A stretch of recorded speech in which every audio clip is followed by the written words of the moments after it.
Melanjutkan cerita sebelumnya, di mana Bupan ditawarkan pekerjaan, namun hal itu ditolak. Merasakan sifat Bupan yang kurang ajar, penjaga Tianye bertanya, kenapa tuannya begitu sopan dengan anak tersebut.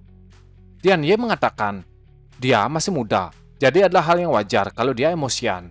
Bupan yang baru saja keluar dari ruangan tersebut terus berjalan, sambil dia berpikir, jika dia menerima tawaran bekerja di bawah Chu Tianye, ada beberapa hal yang tidak bisa dia lakukan.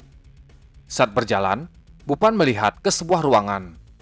Dalam ruangan tersebut, ada beberapa orang yang sedang berpesta. Salah satu dari mereka adalah Shiki, istrinya. Saat ini, Shiki merasa pusing setelah minum beberapa anggur. Seorang pria yang kemungkinan besar adalah orang penting dari perusahaannya meminta Shikin untuk minum bersama. Namun dalam pikiran pria tersebut, dia memiliki niat jahat setelah melihat kecantikan Shikin. Shiki terpaksa minum karena orang tersebut adalah salah satu orang penting bagi perusahaannya. Ketika minuman diberikan ke Shiki, tiba-tiba Bupan muncul mengambil minuman tersebut sambil mengatakan, Shiki baru saja keluar dari rumah sakit, jadi dia tidak boleh minum anggur. Melihat Bupan, Shikin berpikir, bagaimana bisa dia masuk ke tempat ini? Melihat pria yang dipanggil Tuan Wei bingung, salah satu dari mereka mengatakan, pria yang mengambil minuman tersebut adalah suami dari Shikin. Mendengar hal itu, Tuan Wang mengatakan, sangat disayangkan karena Shiki menikah dengan seorang lelaki pecundang seperti itu. Hinaan yang diberikan oleh Tuan Wang membuat Shiki kesal. Dia menyiramkan minuman ke arah Tuan Wang karena dia tidak terima suaminya dihina di depan matanya. Mereka berdua mulai bertengkar. Ketika Shiki dikatakan sebagai jalang, aura membunuh keluar dari tubuh Bupan. Tuan Wang langsung didorong oleh Bupan. Dia menyuruh Tuan Wang meminta maaf kepada Shiki. Lehernya dicekik, sampai Tuan Wang mengeluarkan seteguk darah dari mulutnya. Ketika dia masih keras kepala, Bupan mengangkat tubuh Tuan Wang, hingga dia mulai lemas kehabisan napas. Beberapa orang yang ada di sana mencoba membela Tuan Wang, namun mereka semua ditendang oleh Bupan. Bupan memberikan satu kesempatan kepada Tuan Wang untuk meminta maaf kepada Shiki. Jika dia tidak mau, Bupan akan membunuhnya. Tuan Wang ketakutan. Dia berlutut meminta maaf kepada Shiki atas semua tindakan yang dia lakukan. Shiki berpikir, apakah suaminya masih orang yang sama? Sebelumnya dia adalah seorang pengecut. Setelah kejadian barusan, Bupan dan istrinya kembali pulang.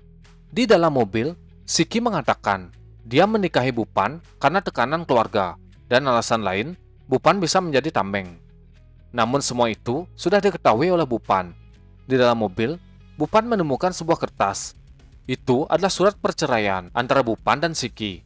Shiki mengatakan, setelah melakukan perceraian, mereka akan tetap tinggal bersama untuk menghindari kritikan dari dunia luar.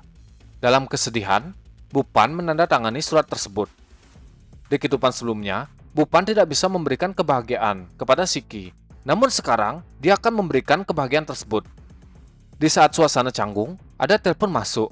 Itu adalah telepon dari Sowe. Dia mengatakan, polisi menemukan barang selundupan pada barang dagangan milik perusahaan mereka, dan teknologi perusahaan telah dicuri. Pinjaman dari bank juga telah dibatalkan. Semua kekacauan tersebut muncul bersamaan, yang membuat Shiki sakit kepala. Air mata langsung keluar. Shiki tidak tahu lagi apa yang harus dia lakukan untuk mempertahankan perusahaannya. Sebagai seorang suami, Bupan berusaha menenangkan Shiki. Dia juga mengatakan akan membantu masalahnya. Dia keluar dari dalam mobil. Di kehidupan sebelumnya, perusahaan Shiki diakuisisi oleh Yan Tianchen. Bupan langsung menelpon Chu Tianyi. Dia meminta bantuan untuk menemukan seseorang. Berpindah ke sebuah klub. Ada seorang pria yang sedang berbicara. Mereka membicarakan perusahaan Shikin yang mengalami kolab. Orang yang diajak bicara adalah Sowe. Mereka juga memiliki niat untuk menghabisi Bupan.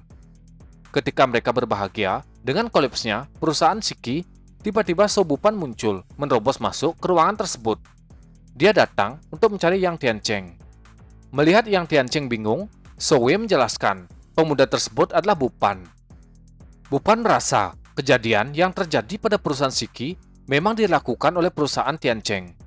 Mereka bertiga mulai beradu argumen, hingga akhirnya Bupan mengatakan tidak ada yang bisa menghentikannya untuk membunuh Tiancheng. Mendengar hal itu, Tiancheng memerintahkan bawahannya untuk membunuh Bupan. Pisau mulai dikeluarkan oleh dua orang bawahan Tiancheng. Mereka bergerak menyerang Bupan. Namun, dalam beberapa detik, sebuah tendangan melayang mengenai dua orang tersebut. Kedua orang itu langsung terbunuh oleh tendangan Bupan. Tian Cheng dan Zhou Wei mulai ketakutan melihat kedua bawahannya telah dikalahkan dengan begitu mudahnya.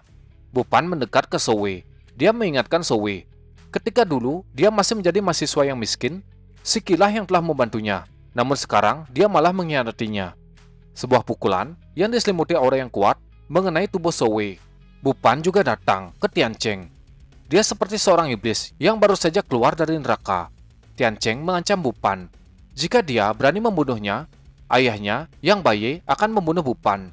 Tamparan dilepaskan, hingga membuat gigi Tian Cheng terlepas. Bupan mengatakan, ayah Tian Cheng memang berkuasa, tapi itu tidak berguna bagi Bupan. Tian Cheng meminta maaf kepada Bupan, mengakui kesalahannya.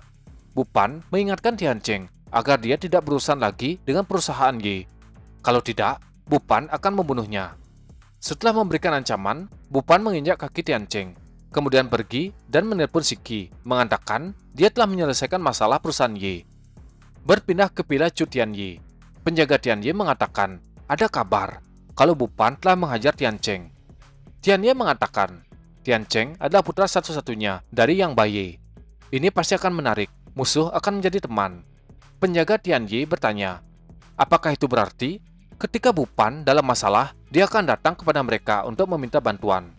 Tianyi hanya tertawa. Dia juga mendengar berita Yan Baye telah pergi ke Shaozuo mencari seorang master untuk berurusan dengannya. Setelah dia kembali dan mengetahui putranya dihajar oleh Bupan, itu pasti akan menjadi kejadian yang menarik. Penjaga Tianyi juga tidak sabar ingin melihat Bupan yang kuat melawan master tersebut. Di tempat lain, Bupan yang sedang berjalan, dia melamun, berpikir kalau dia belum mampu melawan peluru. Ketika sedang berjalan, Bupan melihat sebuah kerumunan. Ada seseorang yang sedang sakit dan pingsan. Seorang gadis cantik menangis melihat kakeknya pingsan.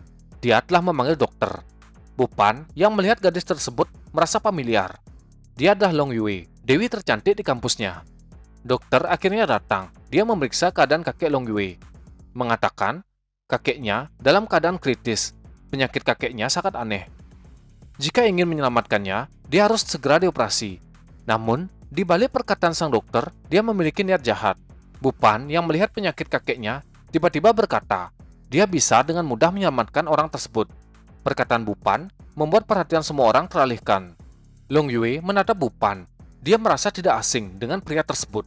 Sang dokter menjadi kesal melihat bisnisnya diambil. Dia berteriak menanyakan siapa pria tersebut dan dari rumah sakit mana dia berasal. Bupan mengatakan dia bukanlah dokter, tapi dia bisa menyelamatkan orang tua itu. Mereka berdua pun berdebat. Mendengar perdebatan itu, Long Yue menghentikannya. Dia menyuruh Bupan tidak mengganggu.